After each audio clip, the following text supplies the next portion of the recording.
Hello, Kenny Heatley back again. Please like and subscribe. I've been talking on the channel a little bit about TV presenting. It's what I've done or chose as a career. I wrote a book about how to get into the TV industry as a presenter. You can get a copy of that in the description. It's called Screen Path, Your Honest and Real Guide to Landing Your Dream Job on Air. And I think when you break it down, there are two main things that really make great presenters. And I was really lucky because of the unique training that I got when I first started presenting. So in 2008, I got my break on the Weather Channel on Foxtel as a weather presenter. And it was a fantastic first job for a few reasons. How I got the job, I have no idea. I was a radio announcer at the time in Canberra, and I sent them my show reel, and my show reel was this video that I made. It was like a Top Gear style review of cars, so it wasn't even weather presenting.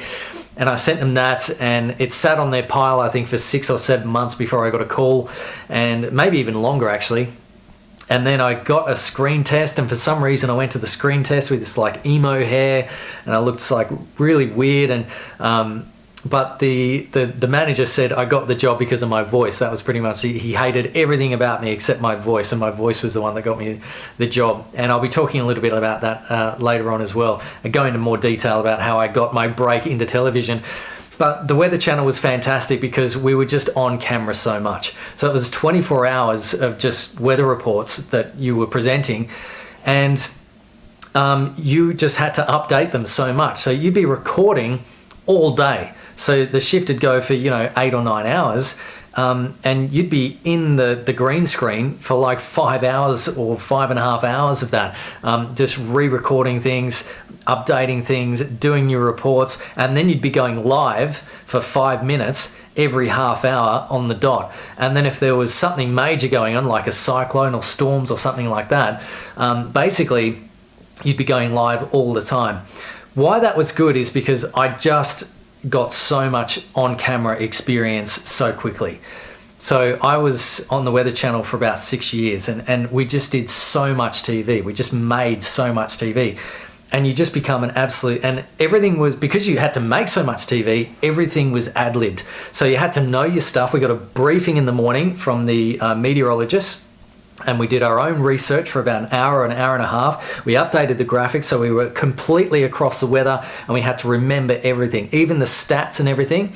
We had to remember. We had like crude notes on the side with like figures and things like that, but that was it. There was no scripts. There was no auto cue. It was just you talking to camera live for 6 minutes, 7 minutes, sometimes 10 minutes. So you really needed to know your stuff, and you had to be completely comfortable in telling the story, ad-libbing, which means improvising, going off the cuff, and then you were able to also, because you were ad-libbing, talk around the graphics and make it work.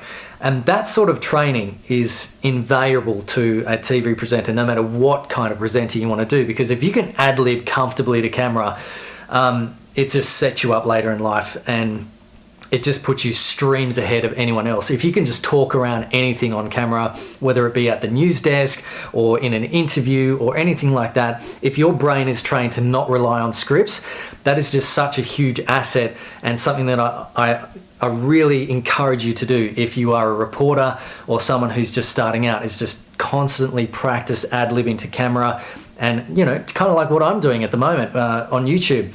The other thing is, and I know this sounds counterintuitive, it's absolutely not caring about what you look or sound like. So initially you're quite nervous, you're worried about what you're sounding like. Am I getting the story across, all my main points? I've got my notes here, and where's my scripts and all that sort of stuff. And that nervousness shines through the camera, and you end up being quite rigid, and you're trying to remember things, and it looks kind of weird. But it's the people that actually just don't care about how they look and sound like. Those presenters are able just to let go and just tell the story how they want to tell it, and just be completely comfortable in their hand movements and what they're doing and what they're talking about, and moving around and using the environment and everything, because they're not focusing on what they look and sound like. They're focusing completely on the camera, on the viewer, and the story that they're telling. And so if a presenter has those two things down pat, And I believe that there's only a select few of presenters that have that ability, and they're at the very top.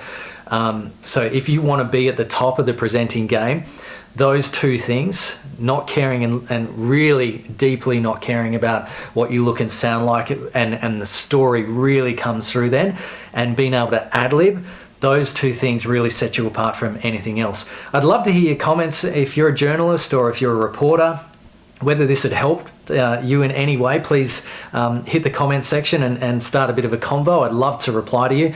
And also check out my other videos too. I talk about presenting and meditation and hypnosis and all sorts of weird stuff. See you in the next one. Bye.